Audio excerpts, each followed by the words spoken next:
if you go to your browser, whatever you use, I'm using a Mac, so mine might look different to yours. It's on Safari. And put in Freesewing.eu. It'll take you to the Freesewing website where you can find amazing patterns. You'll want to sign in.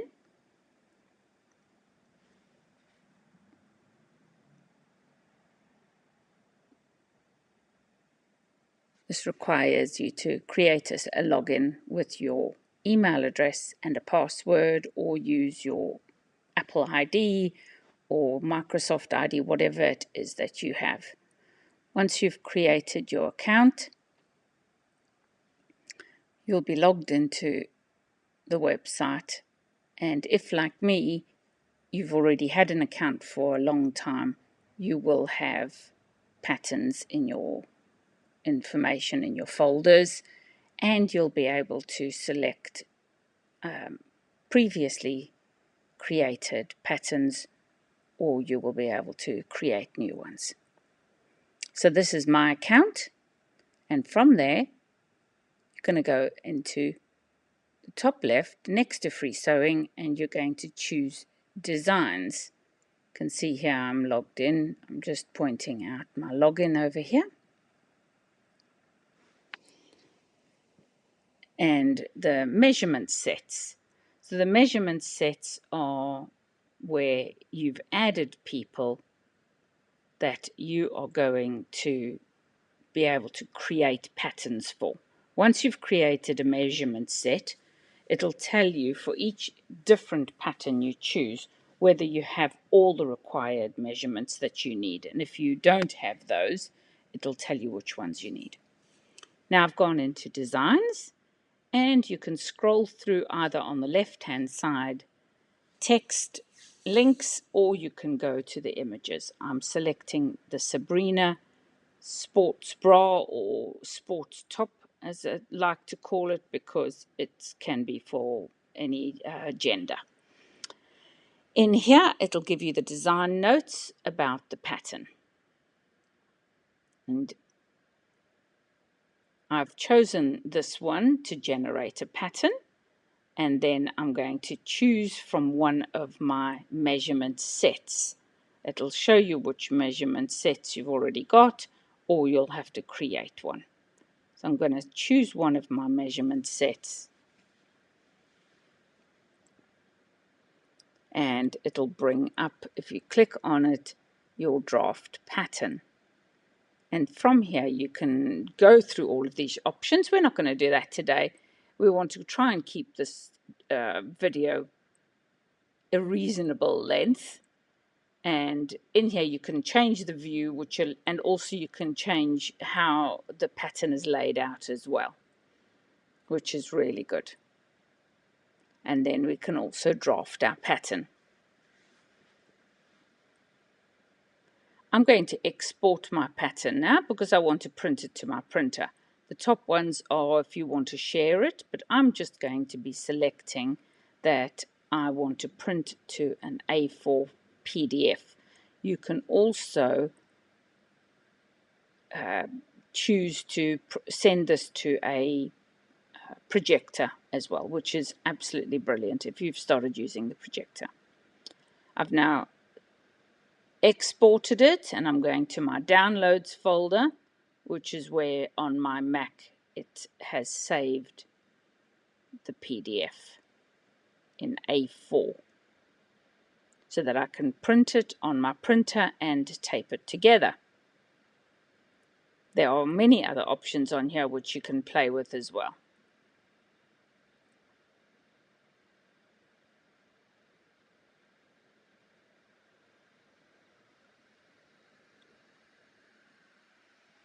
Once you've actually designed your draft, I've opened the PDF so you can look at that. Mine needs an update, ignore that.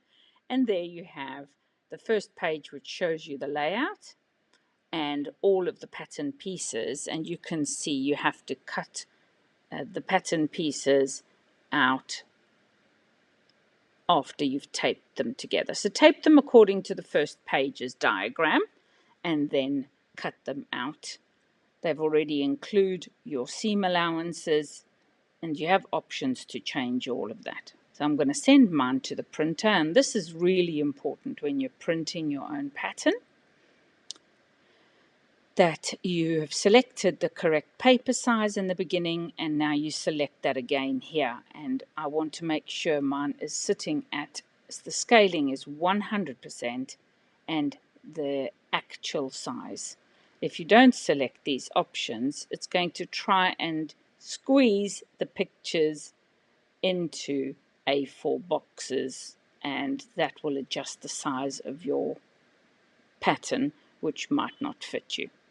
So then you print it off and you're ready to tape and cut out your pattern.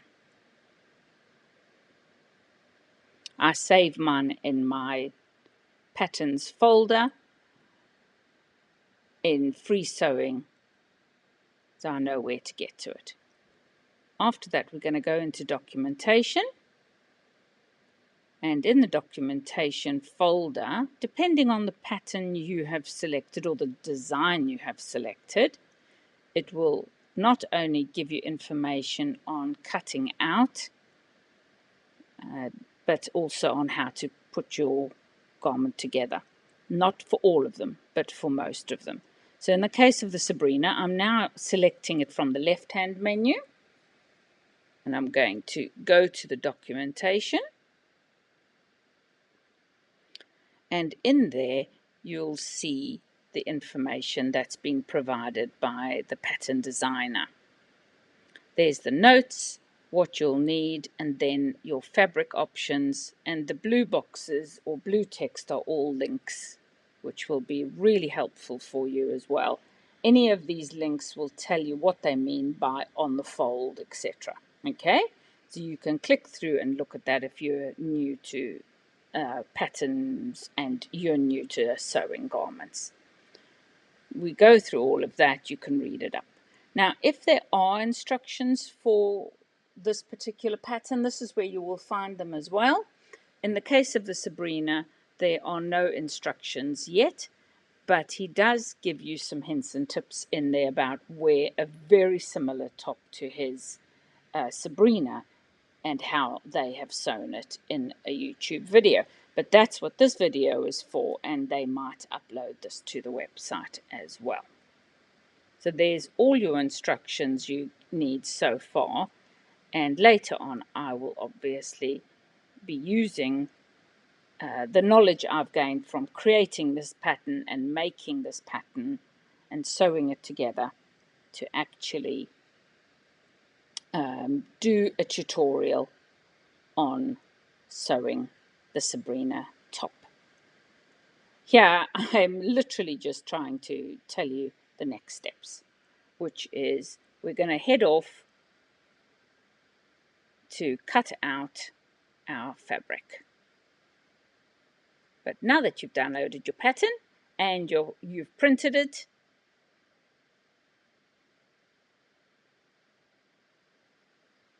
paste or stick it together, cut it out along the black lines. That's the size that you've input using your own measurements. So you'll have created your measurement set and saved it. I saved mine with the date so that I know in case my size changes that it's an older pattern. Heading off to the sewing room next.